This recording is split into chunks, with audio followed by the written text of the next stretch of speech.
Hello, hello! In today's episode, I'll answer the question, should solopreneurs use Toggl to track time on their Mac? We'll unpack all of this after the intro. You're listening to the Macpreneur podcast, the show that helps solopreneurs save time and money by streamlining how they run their business on their Mac. Here is your host and technology mentor, Damien Schwartz. So in the previous episode, I discussed about the various benefits of tracking time on your Mac. And so if you haven't checked that one yet, I recommend doing so after this episode. I introduced an analog method as well as 3 digital tools, but I haven't explained how each of those work yet. And the 3 tools in question are Toggl, Timery, and Timing. And in this episode, I'll cover the first one on the list, Toggl. So what is Toggl? It's a multi-platform, cloud-based time tracking solution for both individual and team use. At the time of recording, it has more than 5 million users spread over 120 countries. It's the tool that I've been using now for the past 10 years, and I chose Toggl because it is multi-platform. You see, at the time, I was still working for my previous employer, where I used a Windows PC while bootstrapping EasyTech on the side using my iMac and a MacBook Air. Now, being cloud-based, the configuration needs to be done via a web interface using the browser of your choice.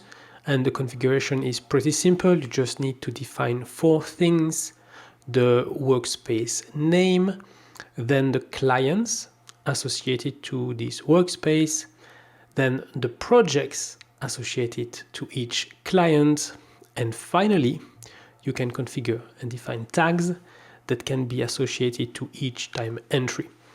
Now, I've called my workspace time budget because I wanted to track everything across both personal and professional projects. Now, it's possible to separate those into different workspaces, but please be aware that reports can only be generated at the workspace level. So I experimented a bit at the beginning, but then ultimately I decided to use a single workspace in which I've created 2 main clients, personal and EasyTech. And this allows me then to generate charts and reports, combining all the time that I track on a single page rather than having to manually switch workspaces all the time. Now, please note that you must use the web interface to create client. It's not possible to do that from the desktop or the mobile apps themselves. Projects and tags, on the other hand, they can be created on an as-needed basis from anywhere. Talking about projects, for my EasyTech client, I have defined 5 projects.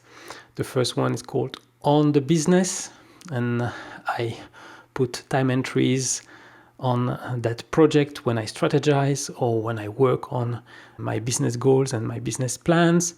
But then I have admin, business dev, operation, and finance as main generic projects.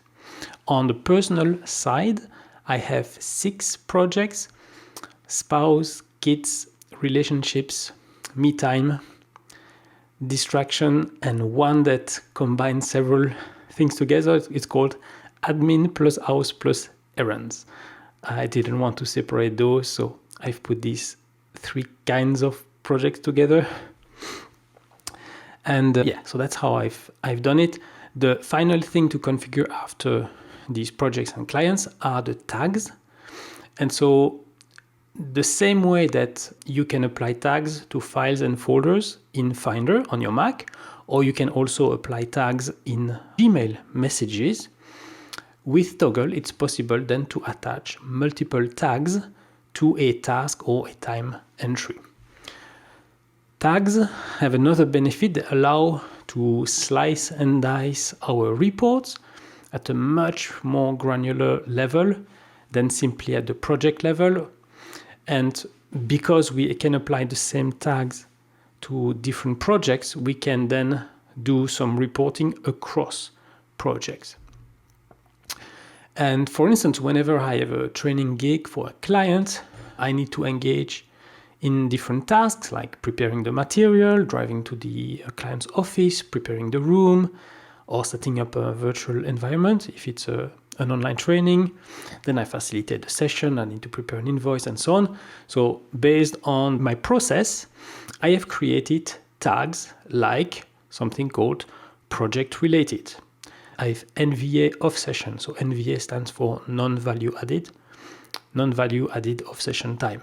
And then I have value added off session type. And then I have session, and to track how much time I spend in the car, I have a commute tag. And if I take the business development activities, I'm using the generic tags like prospecting, online marketing, in-person marketing.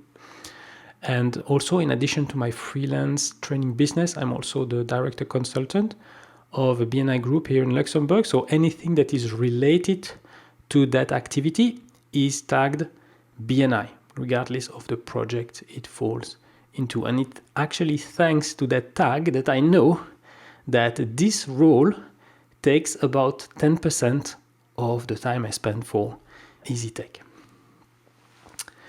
Even though it's entirely possible to start and stop time entries from the web interface, really the most convenient thing to do is to install and use the official desktop application available on the Mac App Store.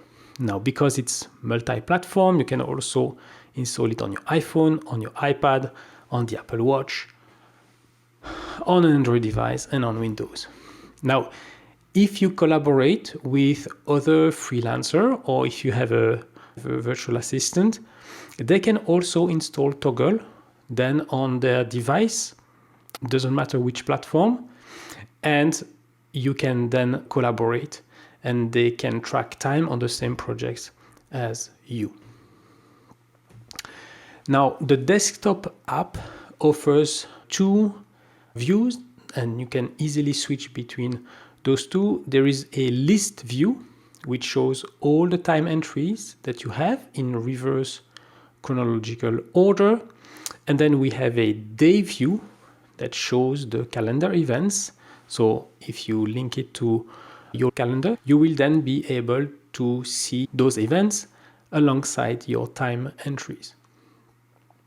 And in addition to that, what I like the most about the desktop application is that it's capable of automatically recording which application I'm using at the time, so that if I forget to start a time entry, I can quickly have a look and see what application was active and for how long. Now, it doesn't offer the ability to track time on its own, unfortunately, but there is a feature called Auto Tracker, which can generate a notification whenever a window or an application name contains a specific keyword.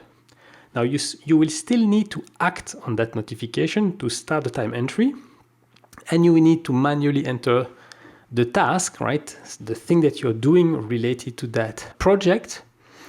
And so, even though it's a good idea, it's still a half-baked solution, in my opinion. Now, if you want true time tracking automation, then you would need another tool called Timery or Timing. Timery offers shortcuts support, so you can easily trigger it. And Timing is even better because it offers fully automated time tracking. Now, those tools, I won't talk about them in this episode, but I will go deeper on those two tools in the next two episodes. On the bright side, the Toggl app has a built-in Pomodoro timer if that is your jam. Now, you enter the same information as a normal time entry, so the task, the project, the client, the tags, but you present it with a countdown timer instead of a forward advancing timer. In case it's the first time you hear this word, Pomodoro, it consists in actually alternating between focus sessions of 25 minutes and break times of 5 minutes. This method was invented in 1987 by a university student called Francesco Cirillo, who used a kitchen timer shaped like a tomato, which is pomodoro in Italian, if you didn't know. And he needed that, or he set up this technique to help him study for his exams. So after experimenting with different focus and break intervals, he finally settled with the 25-5 split associated now commonly with the Pomodoro technique. Well, in the Toggl app, you can configure the duration of the focus session and the break time if you want something different than the default 25-5 split. Now, whether you use the Pomodoro technique or not, it's very easy to start a recent time entry. So from the list view, you can just click on a little play button that will appear. So you hover the mouse over a previously entered time entry, you see the play button, you click on it, and that time entry will start again.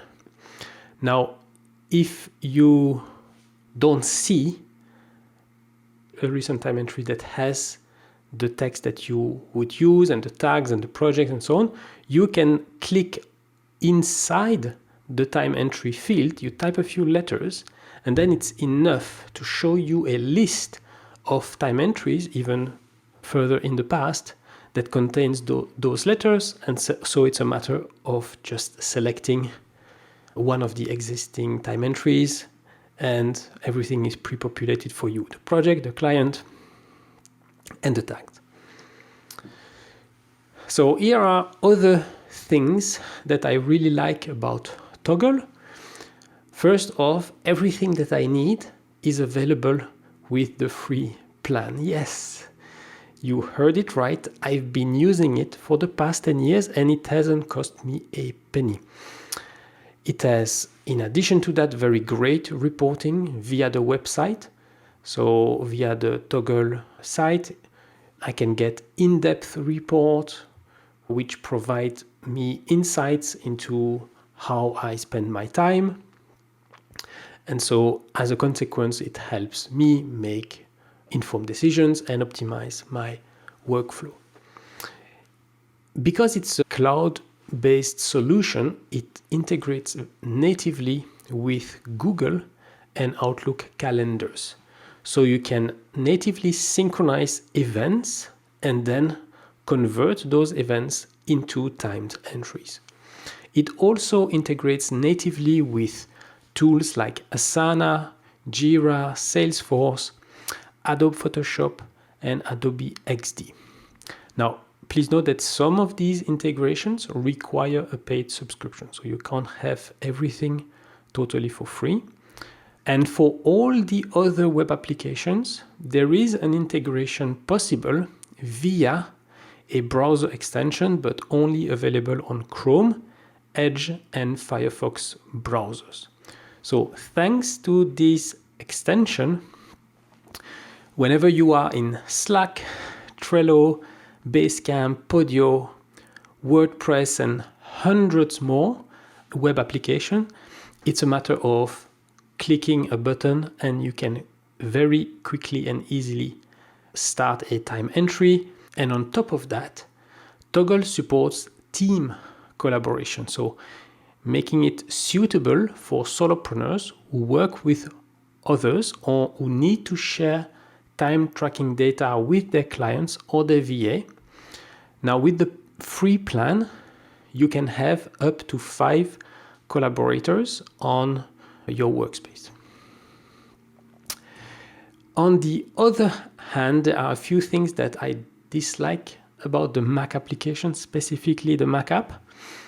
Starting or updating a time entry, totally brand new time entry where you need to specify everything, can be fiddly, especially when you need to adjust the start or the end times.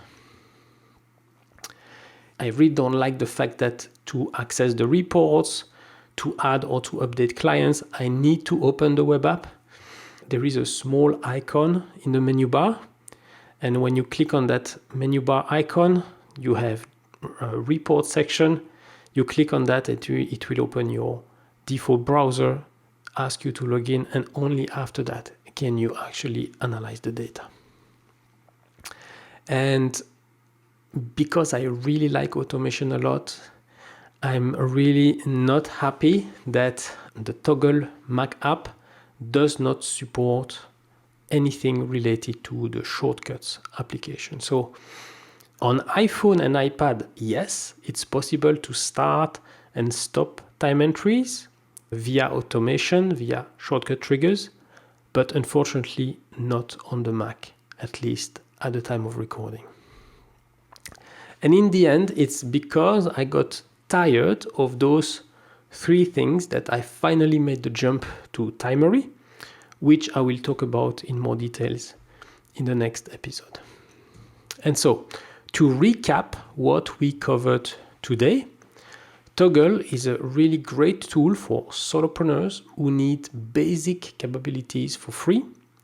It is web-based, cross-platform, and it offers integrations with other online tools, either natively or via a browser extension for Chrome, Edge, or Firefox. It can take a bit of time setting it up, but once this is done, creating time entries is relatively effortless, especially reusing existing time entries. Now, the native Mac app is able to record in the background which app is active and even send a notification to initiate a time entry.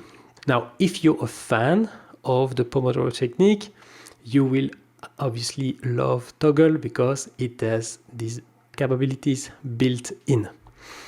On the minus side, the Mac app lacks shortcuts automation support, and it doesn't provide built-in reports requiring us to access the web interface. Having said that, these shortcomings are far from being a deal breaker for most solopreneurs. And so in the next episode, we'll explore Timery, a tool that I'm using alongside Toggl on my Mac and that complements Toggl perfectly. So that's it for today. I hope this episode has helped you decide whether you should give Toggl a go or not. In the meantime, check out macpreneur.com/tools for a list of all the tools that I use to streamline my business. It's macpreneur.com/tools. And until next time, I'm Damien Schreurs, wishing you a great day. You've been listening to the Macpreneur podcast. If you've enjoyed the show, please leave a review and share it with a friend right now.